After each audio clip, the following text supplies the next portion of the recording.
하나님 말씀 열왕기상 6장 11절에서 14절까지의 말씀입니다.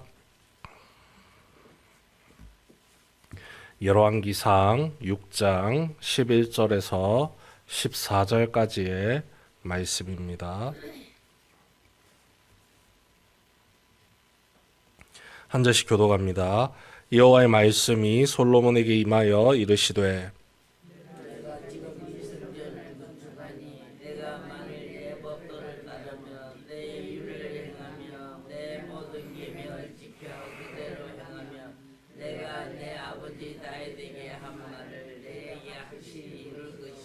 내가 또한 이스라엘 자손 가운데에 거하며 내 백성 이스라엘을 버리지 아니하리라 하셨더라.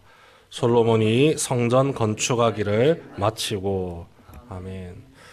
이스라엘의 초대 왕인 사울이 사무엘 선지자로부터 들었던 아주 중요한 말이 하나가 있죠. 들으시면 성도님들께서도 다 기억을 하실 겁니다.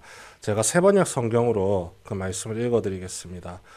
주님께서 어느 것을 더 좋아하시겠습니까? 주님의 말씀에 순종하는 것이겠습니까? 아니면 번제나 화목제를 드리는 것이겠습니까? 잘 들으십시오. 순종이 제사보다 낫고 말씀을 따르는 것이 순양의 기름보다 낫습니다. 순종의 중요성을 강조하는 말씀이죠. 이 말씀이 사울에게 있어서는 아주 무서운 말씀이 되었습니다.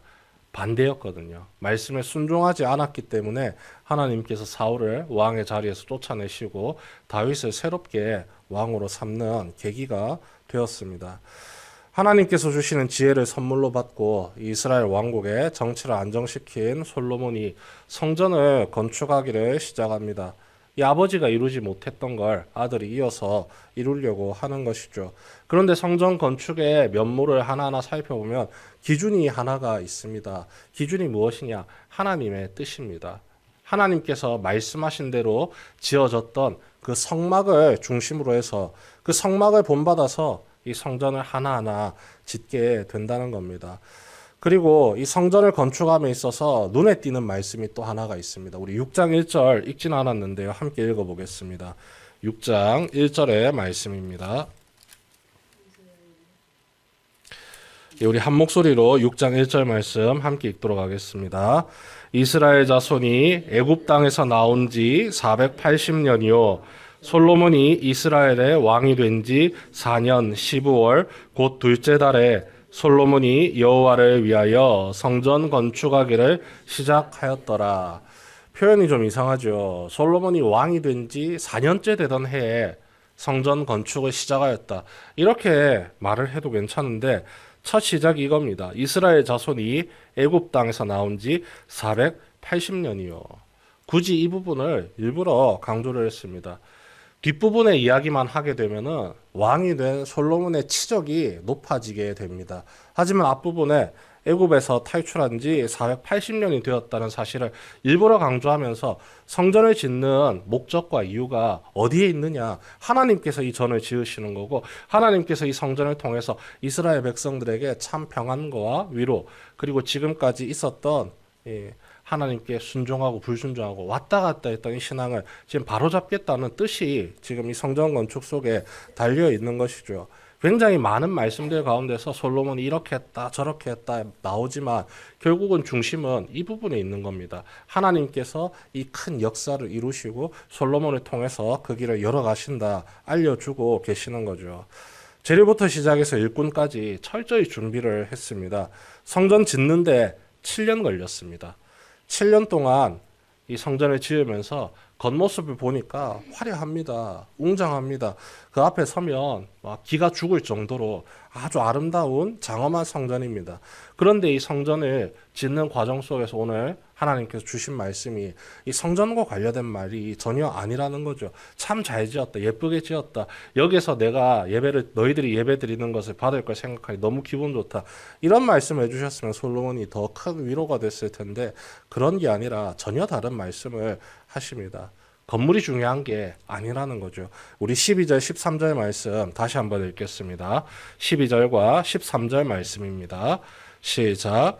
내가 지금 이 성전을 건축하니 내가 만일 내 법도를 따르며 내 율례를 행하며 내 모든 계명을 지켜 그대로 행하면 내가 내 아버지 다윗에게 한 말을 내게 확실히 이룰 것이요 내가 또한 이스라엘 자손 가운데에 거하며 내 백성 이스라엘을 버리지 아니하리라 하셨더라. 이 긴 말을 딱 두 글자로 압축하면 이겁니다. 순종입니다. 이게 제일 중요하다는 겁니다. 아무리 예쁘게 성전을 짓고 아무리 많은 재물을 가지고 일천번제를 드려도 그런 게 중요한 게 아니라 하나님과 나 사이의 관계가 바르게 세워지는 것이 가장 중요하다는 겁니다. 하나님 앞에서 불순종하는데 아름답고 위용찬 성전이 있으면 뭘 합니까? 하나님 앞에서 날마다 그 말씀을 어기고 대적하는데 1,000번의 제사를 드리면은 하나님이 그걸 기쁘게 받으시겠냐는 겁니다. 하나님께서도 이미 알고 있습니다. 이스라엘 백성들이 등 따시고 배부를 때 계속해서 배반하고 하나님의 길을 떠났다는 사실을요. 사울 왕도 하나님의 곁을 떠났습니다. 다윗도 미끄러졌죠. 물론 끝까지 하나님께로 돌아가서 순종하고 믿음의 길을 지켰지만 순간순간 그 유혹 앞에서 미끄러졌습니다. 그래서 솔로몬에게 한 번 더 당부하는 겁니다. 왜냐하면 솔로몬은 고생하지 않고 아버지의 뒤를 이어서 편안하게 왕이 된 사람이지 않습니까? 비록 젊지만 아직 세상 무서운 줄 모르는 사람입니다. 하나님을 어떻게 섬겨야 되는지도 잘 모르는 사람입니다. 그래서 하나님께서 친히 알려주시는 겁니다. 그래, 성전 짓는 거 참 수고했다. 왕으로서 너에게 주어진 많은 일들이 얼마나 무거운 줄 안다. 그런데 그 모든 일을 은혜롭게 지혜롭게 그리고 순전하게 행하기 위해서는 나와의 관계가 가장 중요하고 소중하니 이 순종의 길을 잘 걸어가라. 그러면 너도 지키고 백성들도 내가 지켜주겠다. 이야기를 하시는 거죠. 이 당시에는 건물입니다. 아름답고 웅장한 성전 건물입니다. 이 솔로몬이 이 성전 건축을 통해서 하나님께 영광을 돌리고 하나님의 귀한 말씀을 받았다면요. 예수 그리스도를 믿고 의지하는 우리 여러분들 각자 자신이 하나님께서 거하시는 성전된 존재입니다. 하나님께서 여러분들을 거처로 삼으시고 그 자리에서 영광 받으시기를 원합니다. 어떻게 영광을 돌릴까요? 내 몸으로 돌릴 수 있는 영광이 무엇이 있겠습니까? 온전한 순종밖에는 없다는 겁니다. 우리의 삶이 세상 속에서 많은 영향을 받고 살아가지만 가장 큰 영향을 끼치고 우리의 삶의 중심이 되시고 핵심이 되시는 분 하나님께 우리가 온전히 소망을 두고 그 뜻에 순종하며 살아가는 것을 주님이 우리의 삶을 통해 가장 기뻐하시고 받고자 하신다는 겁니다. 온전한 순종이 하나님을 기쁘게 하고 하나님께 영광이 됩니다. 하나님께서 유일하게 바라시는 이 나의 순종을 우리가 기쁨으로 내어드리는 우리의 삶을 통해 기쁨으로 내어드리는 성도 여러분 되시길 주님의 이름으로 축원합니다. 이를 통해서 주님께서 우리에게 베푸시는 넘치는 은혜와 복 무엇보다도 하나님께서 지금 이 순간뿐만 아니라 앞으로도 영원토록 나와 함께 하신다는 그 은혜의 약속을 날마다 누리며 나아가는 성도 여러분 되시길 주님의 이름으로 축원합니다.